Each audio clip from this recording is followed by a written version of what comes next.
If you can't afford to live in this neighborhood, you should move back to whatever trailer park you came from. God, I can't stand people who look like they belong in a charity line. I stared at the woman standing in the lobby of my own luxury condominium complex. Her name was Vanessa Vance. She was 24, caked in expensive foundation, and currently holding a trash bag full of her dry cleaning, glaring at me with open disgust.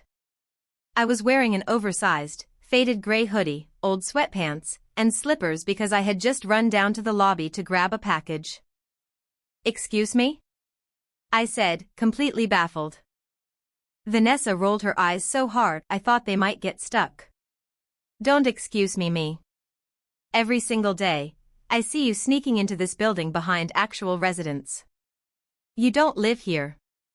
You're probably a maid or some broke influencer trying to take photos by the rooftop pool. If I see you tailgating through the secure gates again, I'm calling building security and having you arrested for trespassing." Before I could even process the sheer absurdity of her words, the glass doors of the lobby slid open. A young man came rushing in, holding a clipboard and looking incredibly stressed.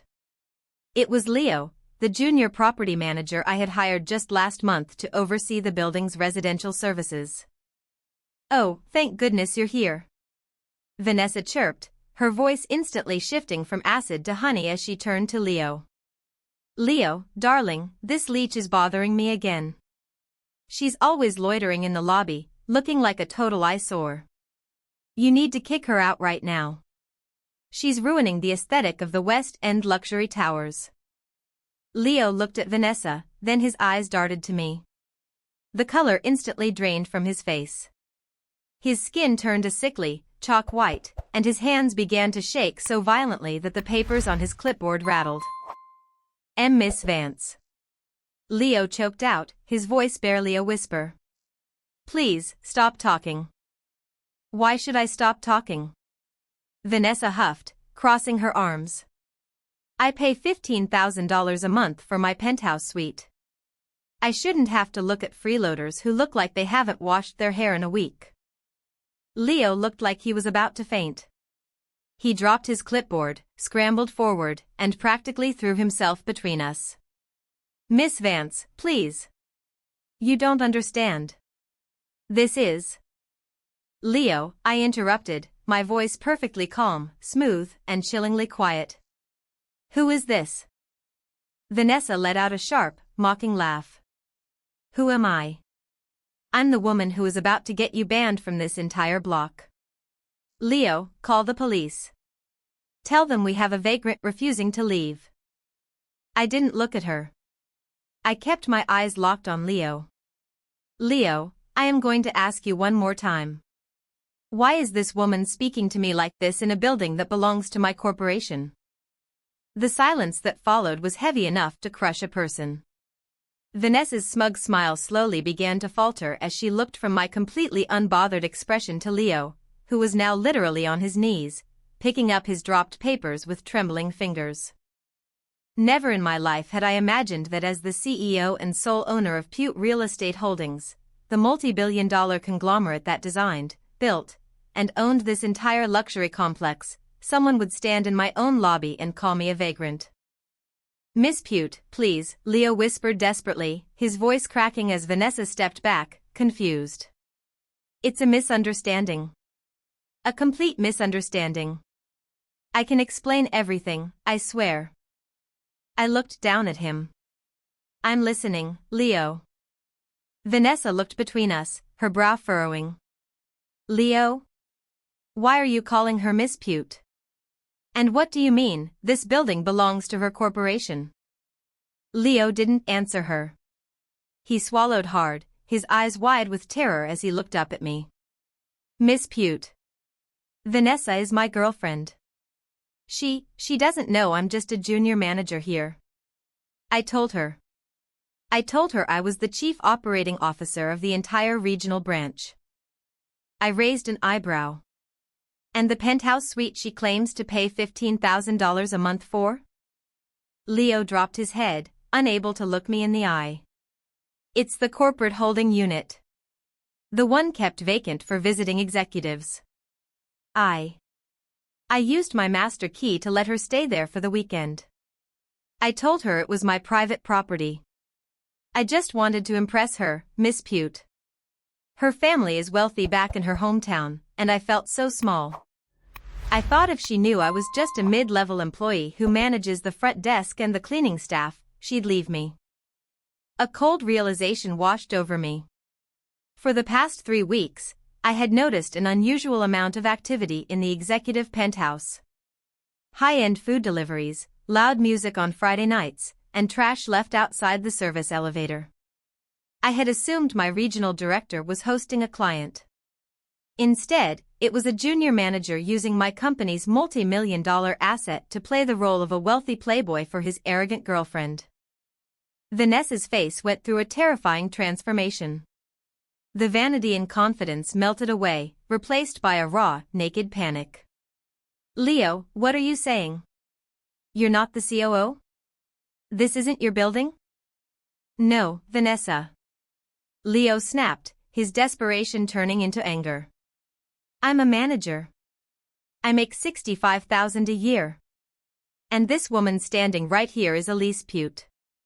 She doesn't sneak into the building. She owns the building. She owns the company that pays my salary and provides your temporary roof. Vanessa staggered backward, her heels clicking sharply against the polished marble floor. She looked at my faded gray hoodie, my worn-out slippers, and then at the absolute authority in my posture. No, Vanessa whispered, her voice shaking. No, that's impossible. She looks like a nobody. A nobody? I walked up to her, stopping just inches away. Vanessa shrunk back, her breath hitching. Miss Vance, the clothes I am wearing cost more than your entire monthly rent, but I don't feel the need to broadcast my wealth to the world. What I do feel the need to protect, however, is my property. You have been residing in my executive suite without authorization. That is trespassing. And Leo has committed corporate fraud. I pulled out my phone and dialed my head of security. Marcus. Bring a team to the lobby of the West End Towers immediately. We have a security breach. Within 10 minutes, the lobby was filled with the heavy, rhythmic sound of footsteps. Marcus, my head of security, arrived with 4 armed guards, followed closely by Christine, the chief legal counsel for Pute Real Estate Holdings.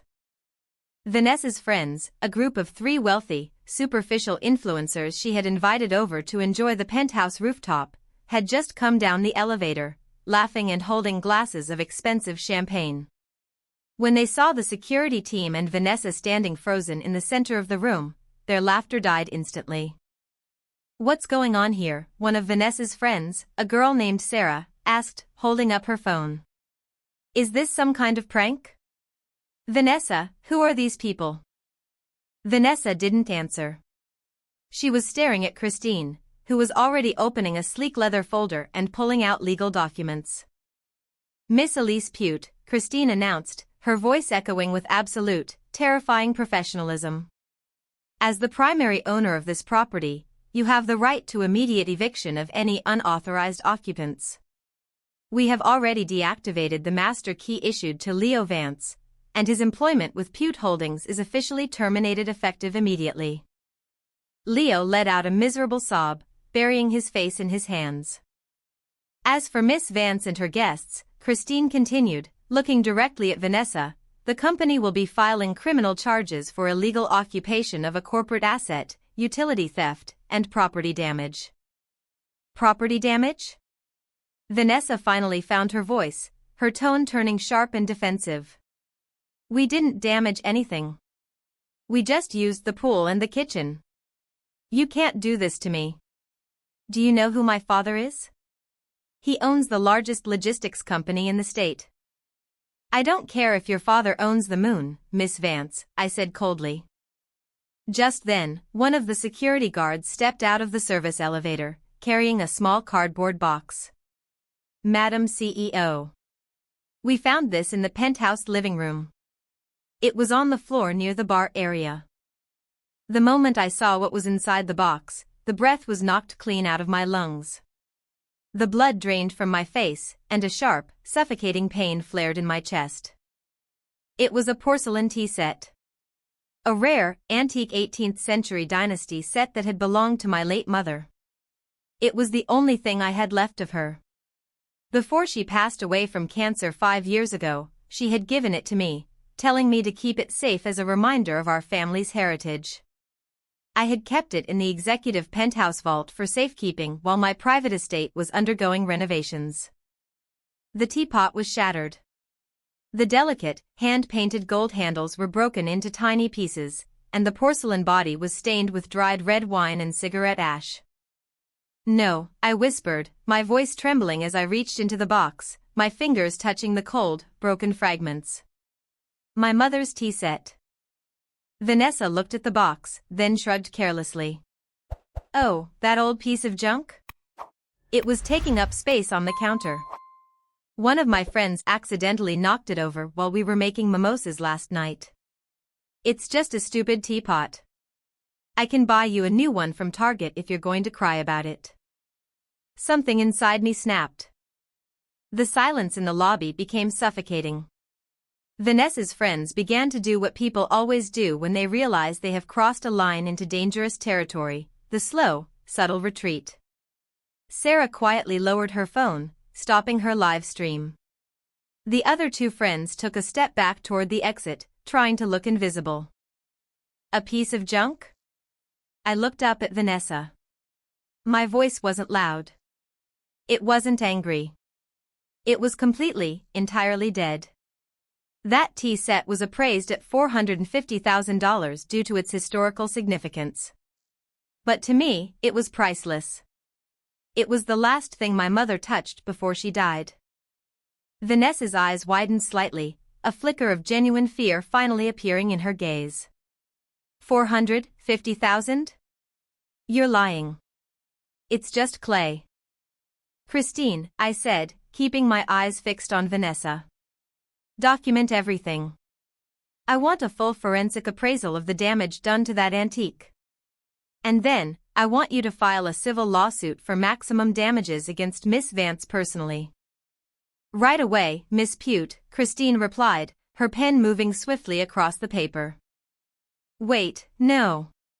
You can't sue me," Vanessa shrieked, her voice turning high and desperate. "It was an accident. Leo allowed us to be there. If anyone should pay, it's him. He told me he owned the place." Leo looked up from the floor, his face twisted with betrayal. "Vanessa. I ruined my entire career for you. I risked everything to give you the luxury life you demanded, and now you're throwing me to the wolves? You lied to me." Vanessa screamed back at him, her manicured nails digging into her leather purse. "You're just a pathetic loser who cleans floors. I would never have stayed with you if I knew the truth." I watched them tear each other apart in the middle of my lobby. The illusion of their perfect, high society romance disassembled itself in a matter of seconds, revealing the ugly, selfish reality underneath. "Marcus," I said, turning my back on them. "Have the police arrived?" As if on cue, the blue and red lights of 3 police cruisers flashed against the high glass windows of the lobby. 4 uniformed officers strode into the building, their belts jingling. Vanessa immediately rushed toward them, her face contorting into a performative expression of tears and distress. "Officers. Thank goodness. These people are harassing me. They're threatening to sue me over a broken dish, and they won't let me leave." The lead officer looked at Vanessa, then at the security team, and finally at me. He recognized me instantly. Pute Holdings funded the local police athletic league and owned half the commercial real estate in the precinct. "Miss Pute," the officer said, nodding respectfully. "What seems to be the problem?" "These individuals have spent the last 3 weeks occupying a restricted corporate property without authorization," I explained to the officer, my voice steady and cold. "They have destroyed historical artifacts valued at nearly $500,000, committed corporate fraud through a former employee, and refused to vacate the premises upon request." Christine stepped forward, handing the officer a neatly organized packet of evidence, including surveillance footage from the penthouse elevator and copies of Vanessa's own social media posts where she bragged about owning the West End towers. The officer reviewed the documents for less than a minute before turning to his partners. "All right. We need identification from everyone present. Miss Vance, you and your guests are being detained for grand larceny, criminal trespassing, and felony property damage." The lobby erupted into chaos. Vanessa's friends began crying, screaming at Vanessa for ruining their lives. Sarah tried to delete her social media videos, but Marcus's security team had already archived every single second of them as evidence. Vanessa was handcuffed right there in the center of the marble floor. Her expensive purse dropped, its contents spilling out across the shiny tile, including a gold corporate access card she had stolen from Leo's desk. "Elise Pute!" Vanessa screamed as she was led toward the police cruisers, her makeup smeared with tears. "You think you're so powerful? My father will destroy your company. He will buy this entire building just to throw you out." "Tell your father to try," I said softly, watching the glass doors close behind her. I could use the amusement. 2 weeks later, the story went completely viral. The headlines were brutal. Influencer arrested in luxury penthouse after calling billionaire CEO a vagrant. Vanessa's father's logistics company suffered a catastrophic blow to its reputation, losing 3 major shipping contracts with Pute Holdings within 48 hours. To save his own business, her father publicly disowned her actions and refused to pay her legal fees. Vanessa Vance was forced to sell her luxury car and her hometown property just to pay the initial court-ordered restitution for my mother's tea set. As for the porcelain fragments, I took them to a master artisan who specialized in kintsugi, the Japanese art of repairing broken pottery with liquid gold. 6 weeks later, the teapot was returned to me. It was no longer perfect, but the cracks were filled with brilliant, gleaming gold, making it stronger and more beautiful than it had ever been before. I placed it on the mantel in my private office, right where I could see it every single day. That's the thing about arrogance.